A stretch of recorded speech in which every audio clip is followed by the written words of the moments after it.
Welcome to Salisbury University on the Air, a program highlighting the activities and the people of the campus. My name is Susan Purnell. In July, Dr. Charles Wight became SU's 9th president following a nationwide search. This month, he begins his first academic semester here. We're fortunate to have President Wight with us today to share a little about himself, including his decision to come to SU and his first impressions after being on campus just a few weeks. President Wight, welcome. Thank you. So good to meet you for the first time. Very nice to meet you too. I understand people call you Chuck. Is that what you prefer to be called? That's okay if I call you that? My father is Charles, and my grandfather is Charles, and my great-grandfather was Charles, and so I'm also Charles, but people call me Chuck. But people call you Chuck. Great. So despite having lived most of your life in the west side of this country, I know you have some roots in the east. Tell us a little bit about that. I do. I was born in New York on Long Island and grew up in Fairfax, Virginia. As an adult, moved out west and stayed there for 34 years or so, but now I'm back and it's good to be back. Yeah, so besides this humidity, which is pretty bad. Well, it's a little wetter here than it is in Utah, yes. Yeah. What else has surprised you about being here? Not surprising, but there are more people here per square mile than out west. That's true. There are. Out west, true. I mean, there are pockets of locally dense areas, but if you go 15 miles in most directions, you can be alone.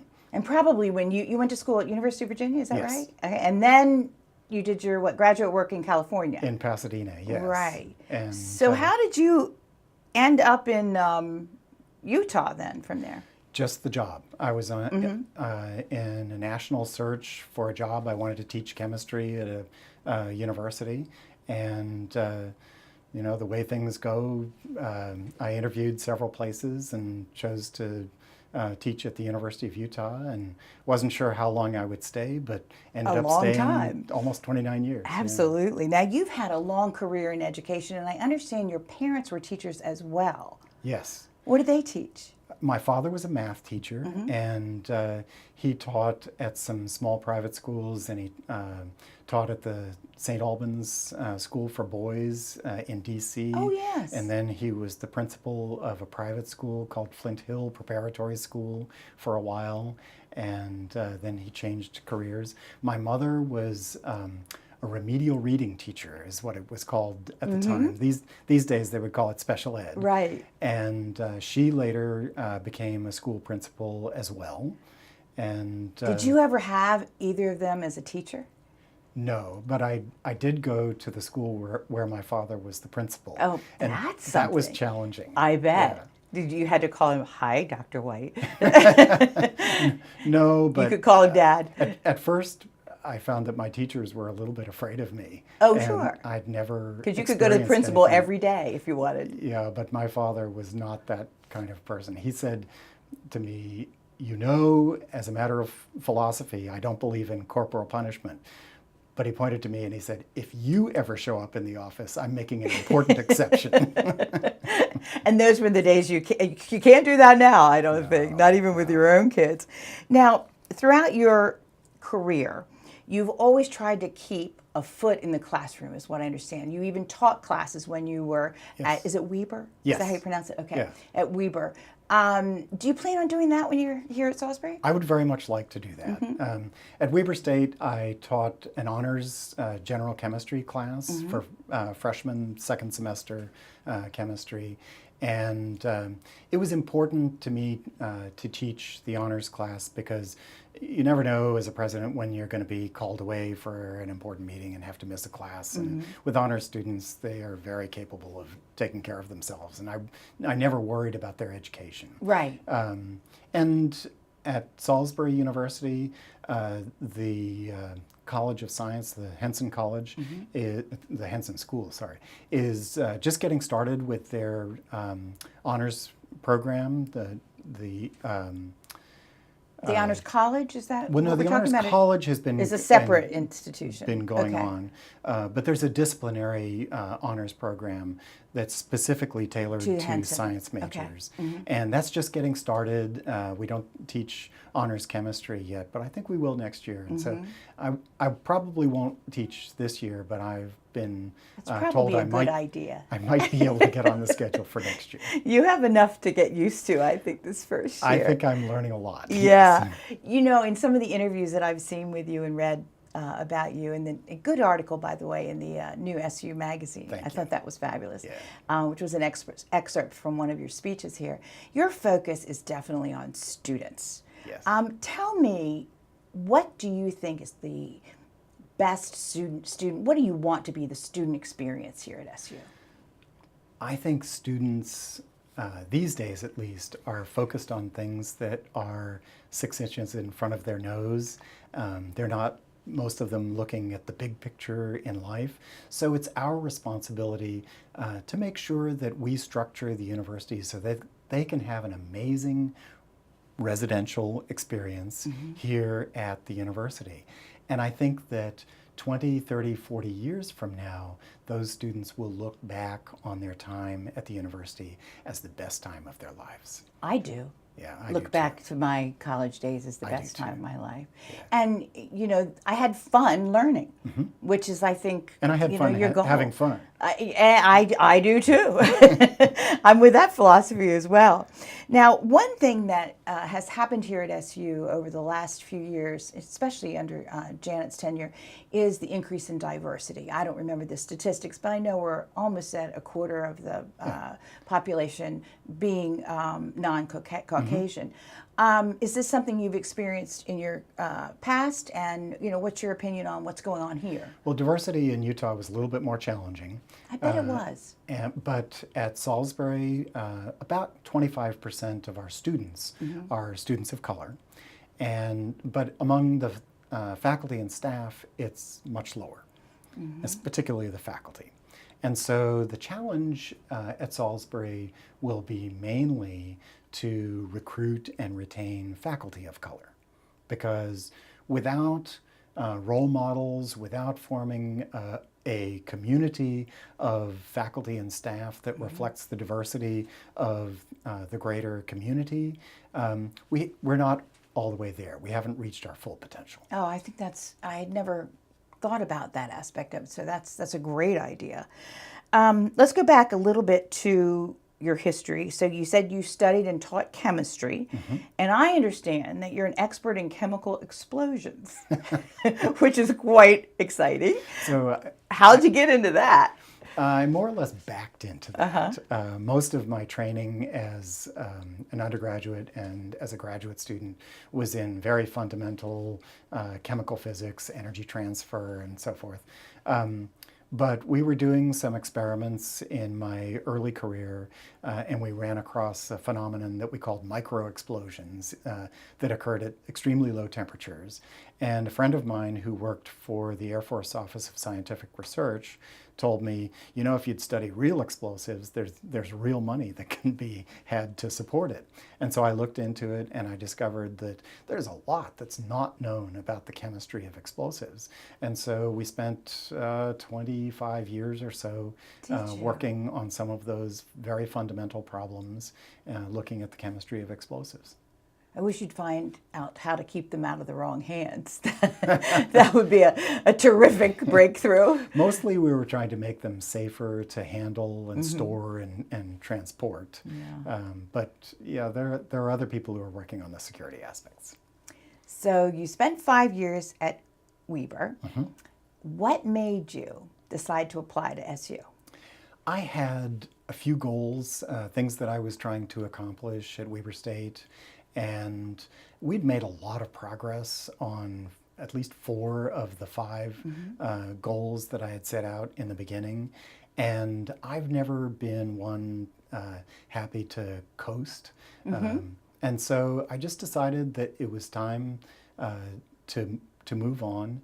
And I was looking for an experience at a university where students are remarkably successful and have a great residential experience. And so I discovered Salisbury University, really. You lucked out, my friend. And it fit the bill. That's and great. I was really excited to take this job. That's great. Are there any similarities between SU and Weber? Some. So both institutions are quite involved with their communities and local city government. And that's something that I understand is relatively new for Salisbury University, but the momentum and the trajectory is right there, and I am eager to continue that trajectory. I am so glad to hear you say that, because it really has been a wonderful thing, the strengthening of the relationship between the community and the school that wasn't here, certainly pre-Janet. In fact, there were some animosities, and I think she completely turned that around, and I'm glad that you want to focus on that, because I, as a community member and also involved with SU, I just think it's so important. There's so much we can do together. Town-gown relationships are difficult for many universities. Yes. But I think if you form strong relationships and get on the same page and have the same objectives, it's remarkable what a university can do as a leader in its community. I absolutely agree. Okay, so I asked you about the similarities. What's different here? Well, the residential experience is very different. Did they not have residential at Weber State? I think at Weber State only 5% of students live on campus, and here it's virtually 100% of freshmen and almost all sophomores as well. So it's very different. Around here, I expect things are going to be jumping on Friday and Saturday night on campus. Oh, I think you're right. And they're pretty much dead at Weber State. That's right. You've only been here for the summer so far. That's right. So our university system chancellor, Dr. Correct, I believe is how we pronounce it, has praised you in a couple of areas. One is fundraising, and one is increasing enrollment. Tell me about your experiences in those areas. Well, fundraising really is about relationships and just reminding people that somebody helped them go through college long ago. And it's our collective responsibility to help today's students over some of the financial barriers of going to college. And so supporting the university through private gifts is an important part of what every president does. And it's all about relationships. I couldn't agree more. I was just thinking about, we had a couple of the girls that got the Women's Circle Award scholarships, and they're $1,000 a piece. And you would think, what kind of difference could that make in their lives? Well, they go over to England for the summer for $1,000 because they have some deal with, I guess, some reciprocity agreements with room and board. But that $1,000 allowed them to explore. I mean, they came back with these beautiful presentations of everything they had seen and done, and they said it changed their lives. And that's so rewarding to be able to do that. And so I'll continue to help fundraise. That's great. Because college is more expensive now and than as it far used as, to be. yeah, oh golly, when I went to Gettysburg College, I think it was $4,000 a year. And so I do one. When I was at the University of Virginia, my tuition was $700 a semester. You were in state, so that was helpful to you. Yeah, that is a state school, right? So It's a little bit more than that now. Right. Now, you know, SU has a pretty good reputation as being a sustainable campus. I understand that when you were at Weber, you had some conservation projects that not only were ecologically friendly, but that saved the university up to $2 million annually. Tell me about that. At most universities, sustainability initiatives start in academic affairs with a group of interested faculty and students, and eventually that energy gets translated over to facilities management, where things get implemented around campus. At Weber State, it happened just the opposite. It was the people in facilities management who got a vision for how to do some relatively simple things around campus. It started with LED lighting and eventually got to solar generation, geothermal projects, and other big ticket items. And the university had the foresight to keep track of how much it was saving as a result of these energy and sustainability initiatives, and reinvest that money into new projects. And so that's how we very quickly got to a couple million a year. That's great. I hope you'll be able to transfer some of that knowledge here, because I think we're on a good trend, but there's still lots of room for growth. Now, there are lots of challenges. So yes. It's a different area, and for example, water is a very precious resource in Utah, and electricity is relatively cheap. Here, electricity is expensive and water is relatively plentiful. So you have to do what works for an institution in the context of its environment. That makes sense. Now, when you were in Utah, I know you had some community involvement, which you've talked about a little bit. One of those activities included aviation, which I know is a passion of yours. What did you do, and what do you think you want to do here with the community? Well, I learned to fly in 1994, and I loved taking relatively short trips all over the western United States in small planes, most of which I owned with friends. But a couple of friends got me interested in Angel Flight, which is a charitable organization that provides free, non-emergency medical transportation for needy patients. And so about half of the flying that I did was taking patients from one city to another for doctor's appointments or cancer studies or follow-up visits or whatever they needed to do. And I met some pretty amazing people doing that. So is that all over the country? It's all over the country. Angel Flight is a national I'd never heard organization. Of it. And so pilots get together and take people where they need to go. Do you think you'll be able to continue that here? I don't know. I don't know that it exists around this area. It does? Oh, yeah. Oh, gosh. But flying in the east is very different from flying in the west in terms of congestion, in terms of visibility, in terms of the kinds of airspace that you encounter. And we're actually eager to be boat people. And so open up your wallet. I might be trading in a plane for a boat. Although I'm not sure. I think having a plane's pretty expensive too. But you know what they say about boats. I mean, we have one. Every time something goes wrong, it's $1,000. So just count on it. But it is fun and it's beautiful to be out on the water. So that's interesting that you might do that. I heard that you actually flew your plane here. Yes. From Utah. Yes. How was the weather? For most of the 2 days that it took to get here, the weather was fine. We did run into an enormous thunderstorm, not directly, but we went around it. So you just went around it. You didn't just have to land. So we were supposed to land in Peoria, Illinois, and but the thunderstorm was headed that direction, and so we diverted to a place called Taylorville, and we landed and refueled the plane and then asked if there was an empty hangar at the airfield, and there was. And so we got the plane in a hangar just before the storm came. And it was just a torrential rain. Wow. It was pretty exciting. You can have that same experience on a boat. I hate to tell you. I hope not. Yeah, it's pretty scary when you get out in the Chesapeake Bay and then all of a sudden you look up and you go, oh my goodness, we better get out of here.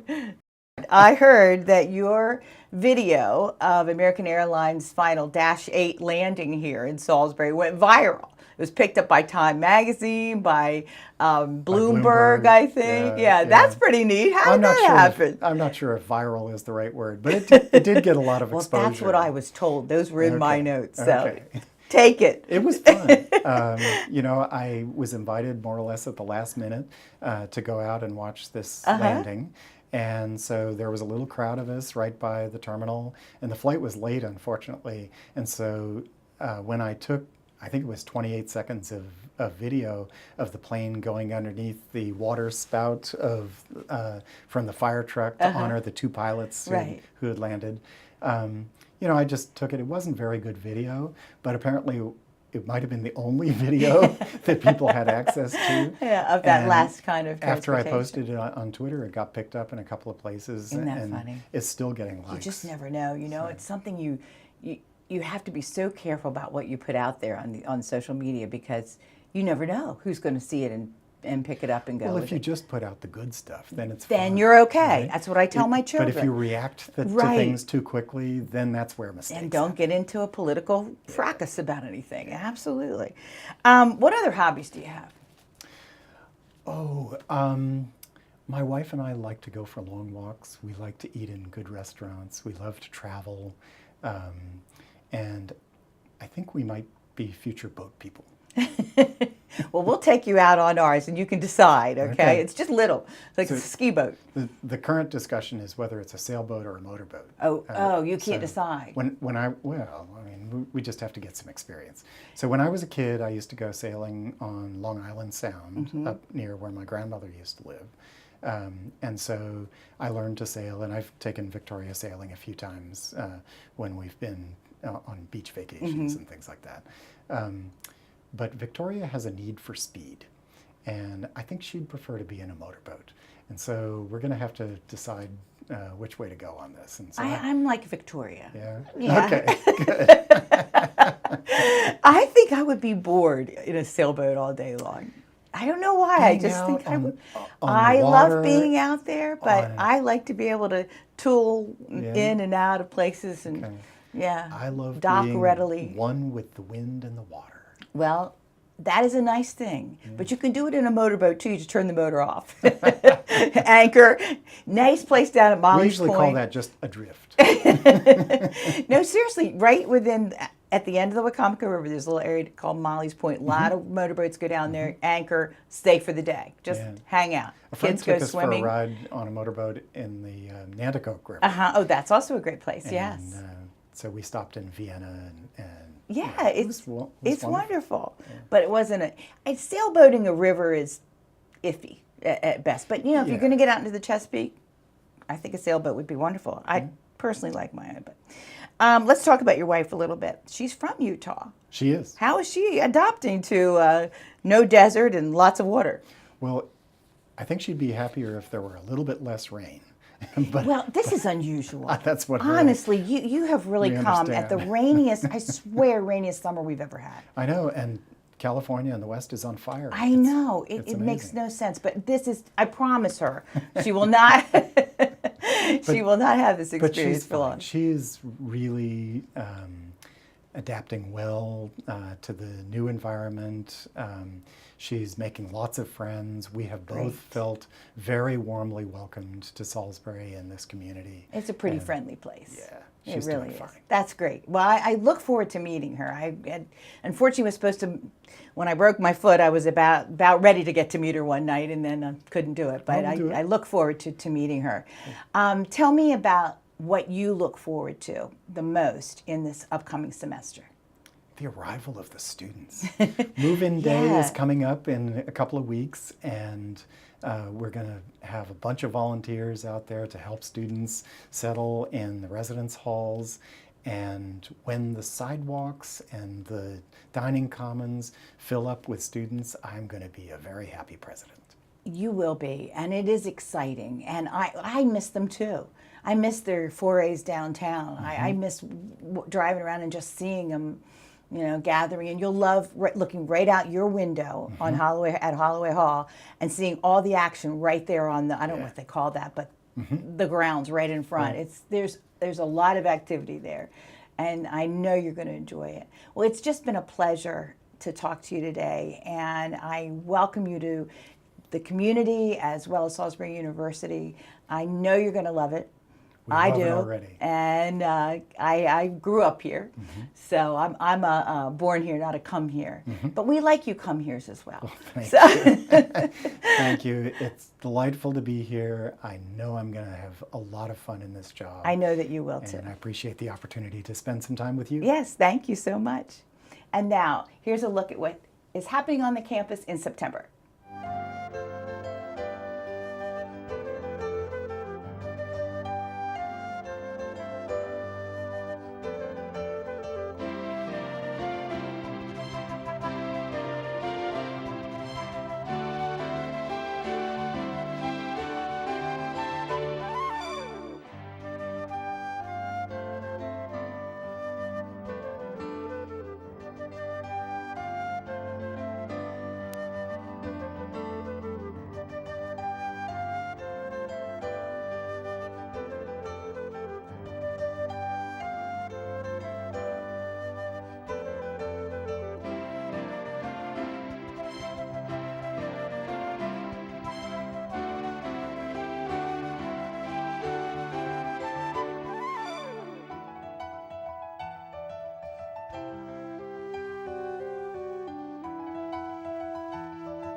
I'd like to thank my guest, SU's new president, Dr. Charles Chuck Wight. I'm Susan Purnell, and this has been Salisbury University on the Air. Thank you for watching.